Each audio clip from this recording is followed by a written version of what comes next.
tanpa riba. Ditulis oleh Sang Begawan Media Dahlan Iskan, mantan Menteri Negara BUMN, dibaca dan diunduh dari coasjp.com. Tamu saya kemarin 4 kelompok. Para pengusaha restoran mengajak bicara soal bagaimana membangkitkan bisnis mereka yang koma. Para pengusaha anti riba menyerahkan buku merah keyakinan mereka. Tanpa utang pun usaha bisa berkembang, termasuk di masa COVID-19 ini. Ada lagi teman-teman lama yang ingin kangen-kangenan. Lalu ada yang satu ini, Al-Ghozi Ramadan, si milenial nakal yang tiba-tiba ke Surabaya. Baca Diswe, milenial nakal.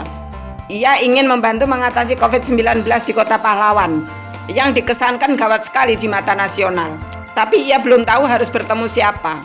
Juga belum tahu bagaimana cara bertemu para pihak itu. Sambil menunggu jalan itu, Al-Ghozi saya ajak berbincang. Saya ajak ia ke halaman belakang kantor harian Diswe, yang juga disebut Diswe News House itu. Perbincangan dengan Al-Ghozi itu direkam. Video itu akan diunggah pekan depan di channel Diswe. Meski baru sekali ini bertemu muka, rasanya Al-Ghozi sama sekali bukan orang baru.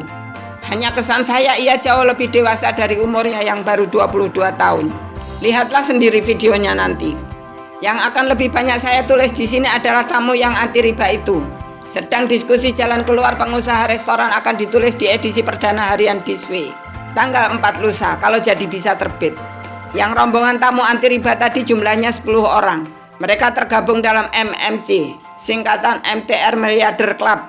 Pengusaha yang usahanya sudah puluhan dan ratusan miliar rupiah. MTR sendiri singkatan dari masyarakat tanpa riba. Mereka datang dari berbagai kota.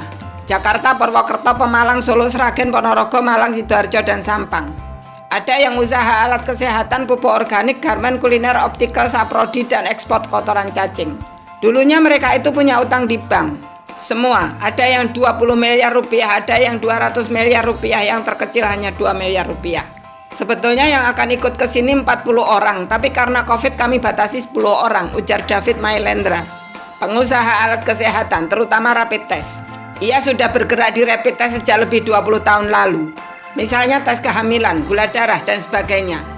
Tiba-tiba istilah rapid test menjadi populer sekarang, kata David yang kini juga dipanggil Daud Muhammad. Ia pengusaha besar.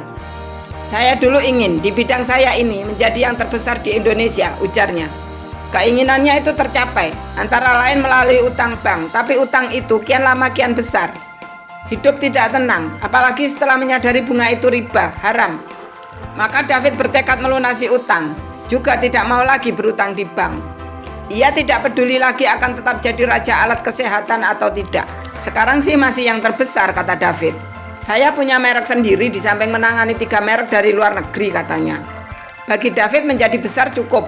Tidak lagi harus yang terbesar tapi belepotan riba. Saya pun di alat kesehatan tidak mau lagi ikut proyek pemerintah, katanya. Ia tidak mau kalau harus menyogok. Lain lagi dengan Thohir Fauzi, yang usaha garmennya sampai ekspor ke Korea Selatan, yang pabriknya di luar kota Ponorogo, dekat Pondok Modern Gontor. Utang bank itu seperti candu, tidak bisa lepas, selalu saja top up, ujar Thohir. Tidak ada di antara kami ini yang utangnya berkurang, dari tahun ke tahun terus naik, katanya. Kami takut sampai meninggal pun masih punya utang, tambahnya. Padahal, kata mereka, barang siapa meninggal masih punya utang akan masuk neraka. Itulah sebabnya di kuburan selalu ada adegan deklarasi utang. Perwakilan keluarga selalu bertanya kepada kerumunan pelayat yang ada di kuburan itu. Kalau almarhum punya utang akan menghubungi keluarga untuk diselesaikan. Sedang untuk utang yang kecil-kecil pihak keluarga biasanya minta agar diikhlaskan. Terutama bagi mereka yang tidak mau menagih karena tidak seberapa atau karena riba.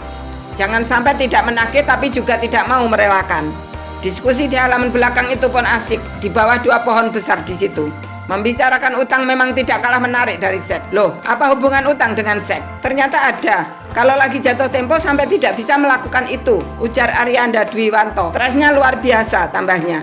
Saat-saat jatuh tempo seperti itu, kata mereka, sering harus bertengkar dengan istri. Soal kecil pun bisa menjadi penyebab pertengkaran. Kenapa? Karena sensitif, kata Arianda. Mereka pun sepakat segera melunasi utang-utang itu. Sekarang kalau kami bertemu seperti ini, rasanya bahagia, kata Faru Rosi, pengusaha Ovek Jus dari Solo. Sekarang besar-besaran omset, tambahnya.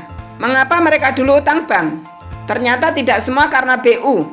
Ada yang semata-mata karena ditawari bank. Bahkan ada yang sekedar agar punya utang di bank. Kalau belum punya utang di bank seperti belum disebut pengusaha, ujar Teddy Hawaii dari Sampang. Itu pun harus di atas 1 miliar rupiah agar tidak disebut meracangan, tambah Teddy yang nama aslinya Rahman Setiadi. Teddy Hawai sebenarnya kepala sekolah SMP. Kalau dulu yang kami bicarakan hanya besar-besaran utang. Pernah merangkap jadi wartawan lokal, lalu membuka restoran ikan bakar di Pantai Camplong, Sampang. Terbesar di sana, laris, apalagi sejak ada eksplorasi minyak dari bumi Sampang. Teddy Hawai berkembang ke martabak terang bulan. Dengan gerai banyak sekali, hampir 100 gerai. Merek martabaknya Hawai, karena itu Rahman dipanggil Teddy Hawai. Sebenarnya usaha seperti kami ini kan tidak perlu utang, tapi utang saya kok sampai di atas 1 miliar rupiah, katanya mengenang. Berdiskusi dengan kelompok masyarakat tanpa riba ini pikiran saya berubah. Tidak lagi seperti yang selalu saya dengar. Banyak aset anggota gerakan ini yang akhirnya disita bank, usaha mereka pun punah. Mereka itu tidak berhasil nego dengan bank. Pokoknya tidak mau lagi bayar bunga, itu riba, tapi bank tentu tidak mau tahu, bunga pun berbunga. Ditambah pula denda, lalu disitalah jaminan mereka. Tidak begitu, kami tidak ada yang seperti itu, ujar Mulyono yang eksportir tahi cacing ke Kuwait. Kami semua ini bisa menyelesaikan utang, katanya. Ternyata mereka ini punya kiat tertentu untuk melunasi utang itu. Kiat itulah yang akan jadi topik tulisan Diswe besok atau lusa. Atau seperti lagu Kus Plus, kapan-kapan. Terima kasih sudah mendengarkan Diswe hari ini. Semoga bermanfaat dan menginspirasi. Jangan lupa subscribe, klik lonceng, komen, like, dan share. Sampai jumpa di Diswe berikutnya. Ada pertanyaan kepada Sang Begawan, link ada di deskripsi.